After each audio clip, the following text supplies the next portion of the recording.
Greetings, community, and welcome to NCBD Comics and another edition of Kevin's most anticipated reads tomorrow for New Comic Book Day, 11/12/2025. And it's great to be here. It's great to be alive. I appreciate each and every single one of you that cruise on through. Without you, it'd only be half as much fun as it actually is. And I'd really like to take a moment and just say, hey, that I know we're getting close to the end of the year.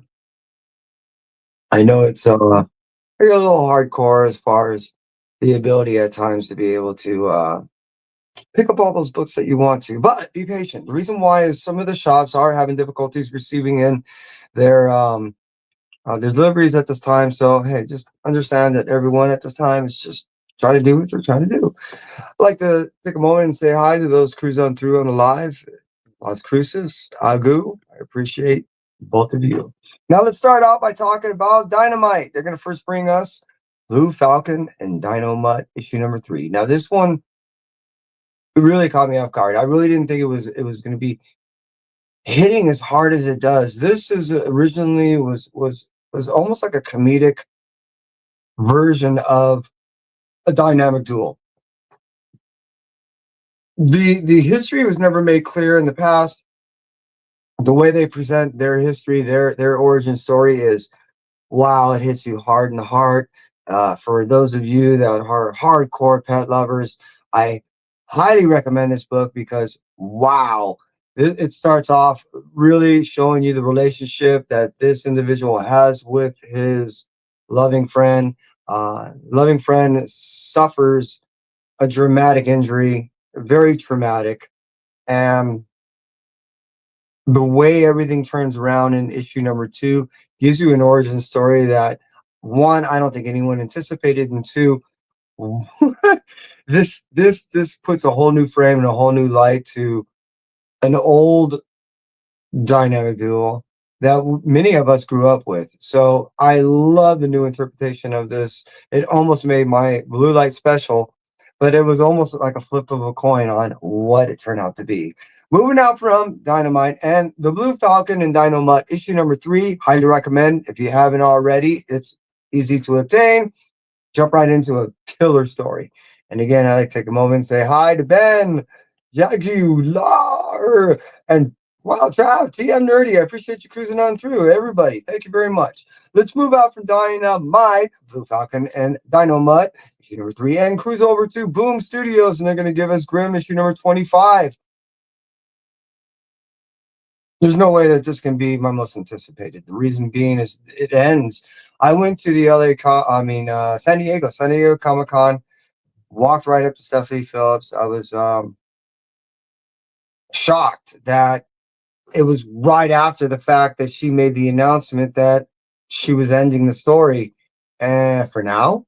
So I don't know if that was her way of basically teasing that she's about to make an announcement that this thing might got have picked up as far as being locked down on an options thing, and maybe they are going to go ahead and adapt.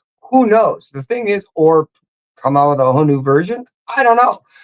What I do know is this. This is a story that's been going on essentially for over 3 years. I fell in love with the story because it's a Grim Reaper tale, unlike any other that you've ever read. And the fact that I thought it was going to be ongoing like forever. I figured I'd die before it did. So, hey, the fact that Grimm, issue number 25, is the last of the series, it was difficult to say it was my most anticipated because it's kind of bittersweet that it's here. Just saying. Love the series. Highly recommend. Go ahead and buy the whole, collection and you won't be disappointed, just saying. Moving out from Grimm, issue number 25, and finishing out that series. And let's cruise over to Wind, The Power of the Blood, issue number 6. Now, this, I believe, is the penultimate version of this book. And this, I essentially believe, also finishes out this series. This is a tie-in run that started from way, way back. And after the first volume, most people fell off. It really started accelerated and going on a totally different course in comparison to how it originated as far as the first volume is concerned. Wind is a fantasy story that has a lot of battles. The way I would compare a lot of the battles and a lot of the way the armies are starting to come together and coming to this ultimate battle is much like that you would end up finding in The Lord of the Rings. It's kind of set up the same way, and it does set up itself in multiple volumes to where it was just coming to giving you full realm of understanding on how everyone's fighting front and what they're fighting for and their ultimate goals and the reasons behind this ultimate ensuing battle that we're going to get, probably starting in this issue number 6. So here we are, basically almost saying goodbye to Wind and Wind, the Power of the Blood, issue number 6. Let's cruise out from Boom Studios, let's cruise over to Marvel, and let's start it off with Eddie Brock, Carnage, issue number 10. Wait, is Carnage actually dying? No. Carnage actually dying? I don't know. What I do know is I want to get my hands on this thing, and Carnage can't die. No. But hey, it's being teased that, wait, is Carnage changed? Is Carnage dying? What's going on in this thing? No, it's not my most anticipated. Yes, it's one of my most loved symbiote stories, definitely right now being told. Carnage overall is one of the most visceral of the storylines when it comes to any symbiotic story that is out there, and being at this constant pendulum of who's taking control and who's manipulating who throughout the storyline is just awesome, and I can't get enough. Is it my most anticipated? Got pretty close, but hey, it's really more curious than anything else. Does Carnage really die? Anyways, Eddie Rock, Carnage, issue number 10. Here we go. Hey, MK, appreciate you cruising in. Thank you very much. All right, let's cruise over to from Eddie Brock, Carnage, issue number 10, and cruise over to Spider-Man New York, issue number 2. This is another one of those, I guess, full-fledged appearances. Moreover, really what we're getting is an appearance of a character that made somewhat of an appearance, cameo, whatever you want to call it, enough to go ahead and have the name understood at the forefront, not any spoilers. And there's a little pun on there when you end up seeing who it is. Really, what it boils down to is New York is definitely one of the different of the Spider-Mans. It's definitely of the darker. And it's one of those in which that has a nice little twist. So when you get characters that come out that from this series, it's not a normal Spider-Verse-y kind of feeling. It's something a little more darker and deeper, and I dig it. So New York is actually one that kind of hits home. Also, a buddy of mine had a big hand in creating that character. So just saying, that's probably another reason why I love it. Moving on from Spider-Man, New York, issue number 2. Let's cruise over to Ultimate Wolverine, issue number 11. Damn, this weapon is hardcore. It's probably one of my most favorite versions of Wolverine outside of, I did like Old Man. But what I'm getting at with this character is we're seeing some of the ways that this individual is utilized more than just the ultimate weapon that he is. He's starting to come to his own and understanding of what is fundamental key aspect of what he was going to be utilized to destroy the forefront of this resistance, and is actually kind of flipping it 180, kind of doing the whole Uno card. I really love this Uno reverse thing that's been going on. I really like how we've got different versions of Wolverine as he came to the realization of who he was, who he's really truly fighting for, and ultimately how he's going to be utilized in this battle that we're only going to get essentially, what, 4 or 5 weeks from now? I can't wait. This is so long. I've been going 2 years. For those of you that are hanging in there and reading all this ultimate stuff between Wolverine and Spider-Man, and we're essentially getting to Endgame, and that's the incursion and everything's done, we're here. We're only a few weeks away. We're here. So, yeah, this one is a big supporting aspect to the storyline. I can't get enough of it. I'm anticipating Ultimate Wolverine, issue number 11. And I hope you are too. Let's cruise out from that and cruise over to the last title from Marvel, which is Venom, issue 251. Is this where we're actually going to go ahead and see the new suit? Is this, those of you that may know already know. Those of you who may not are like, wait, what? So the new Mary Jane version, is she going to go ahead and be okay without Venom? Is Venom actually going to be able to be okay without Mary Jane? What's going on? I don't know. However, being that I'm a little late, meaning I haven't read issue 250 all the way through to, well, okay, I read 250, but I need to go back through it. And the reason why is I wasn't supposed to read that before. I was supposed to read, and I read, and so I'm out of the sequence of what you're supposed to read this Venom stuff through. I need a little semblance, so I need to reread it. That's what I'm basically getting at. So it's not my most anticipated read on 251, even though we're probably going to get a teaser of that new suit. Just saying. Let's move out from Marvel, cruise over to Image, and let's first talk about Red Code issue number 15 of the Ghost Machine universe that we end up getting. This one really is making it slow along way, I guess, Rook. It's slow work into integrating itself fully into what we're seeing with Geiger, what we're seeing now with Junkyard Joe, integrating with Geiger. He's slowly making his way down the timeline. But the beauty about that is this is one of those characters that's not only highly introspective, but the fact that you get this comfort in reading the storyline because you know how it's going to start.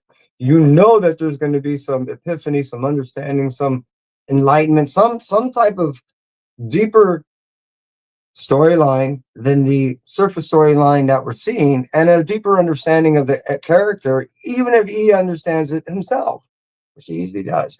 I really love this series, and it's one of my most favorites. I don't know. It all swings around, I guess, between High Street and all that, and Geiger and all that. Red Coat is just fascinating on its own because of how it's written. Such in jest, such an enlightenment. It's kind of like eating a bowl of ice cream with nuts and fruit and all that other stuff. It kind of hits the palate in all kinds of different directions, and that's what this reading does too.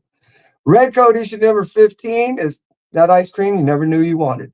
Moving out from that and cruising over to Transformers issue number 26, and here we are. We're just launching another just brilliance of Kirkman on his setting his own foundation with the Transformers, starting to truly integrate the other aspects of the storyline with Void Rivals and G.I. Joe, definitely. Really setting up what we're going to see in the future, January and on, of these either one-shots dropping or these little miniseries that are also going to be supporting in this Energon universe. That was something that he made announcement not only during the San Diego, but also he's been teasing how he's been wanting to expand, but not oversaturate his universe to where he kills off his readers because they feel like it's only a money grab. He wants to properly do this universe as he's been setting up for the past couple of years. So I really dig the fact that here we are getting into issue number 2, and he has not in any way under scrutinized every aspect of the storyline that's been building to what we've been getting so far. Transformers issue number 26. Yeah, it's definitely up there on my most anticipated reads. However, let's cruise out from the Image Studios and cruise over to our last publisher, which is starting it off with IDW and Beneath the Trees, Rite of Spring, issue number 4.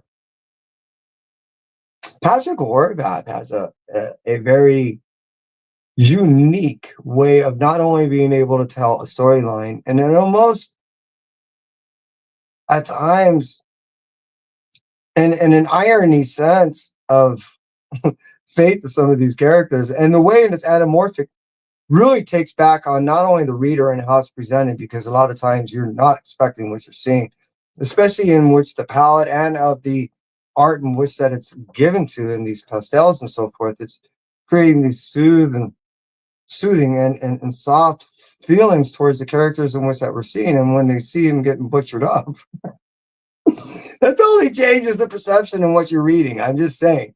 Beneath the Trees, the Rite of Spring is really a support to the first storyline that we read, but also further explains the character in which that we read that storyline about. And what I really like about this is it doesn't just give a further understanding of the character, but it gives us a deeper understanding of the world that this character presides in and what kind of influenced this character to do what they did. Because as we're learning more about the character, it just seems so weird how it could just flip 180 from this individual being this mass serial killer to someone that you would love to be able to hang out with and have a picnic. I'm just saying. And then probably be slaughtered at the picnic.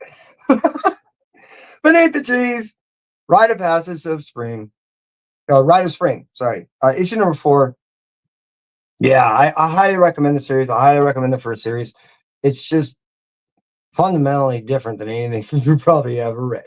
However, it did not make my blue light special. But what did was Event Horizon issue number 3. I read issue number 2 just the night before last, and I love the movie in it and of itself. It's one of those movies, much like Fight Club, where when you have a conversation about the storyline of Event Horizon, so many people have so many different interpretations about what they believe the storyline is about, or what they saw, or what they thought they saw, or what they think it was really meaning.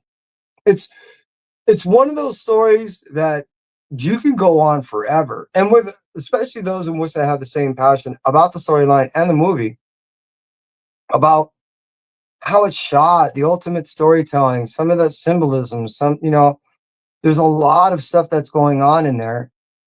The beauty about the storyline that you read in this comic is it gives you an understanding of the mythology, the reasoning behind something that you knew. I mean, from just everything leading up to the Star Drive, that this wasn't going to end well at all. It is it's sickening. It's sad. This story is truly it tells that it's been told so many times before, but never in this sci-fi grotesque fantasy style. It's a story of a guy who essentially has lost everything and has nothing essentially to live for other than to try to reclaim and that in which that he lost. This is a story of such great loss and such great pain that I guess the price and circumstance no longer mattered. It's an interesting storyline. It's presented so well. The art really brings you in, and it's super dark. And those of you that know the movie really well, it not only resonates on the understanding of deeper reasoning for the whole trip by itself, but the result and the gaps in which that we were seeing in the movie, it seems like this is kind of explaining some of that stuff. I really truly recommend this only for those of you that really have a strong palate and a strong stomach and just maybe no gag reflex. This is not for the faint of heart, though it is for one that really wants to go ahead and explore some deep pain in a way that's not quite written by most. And it's probably not able to be written by most, and as well as this is truly written.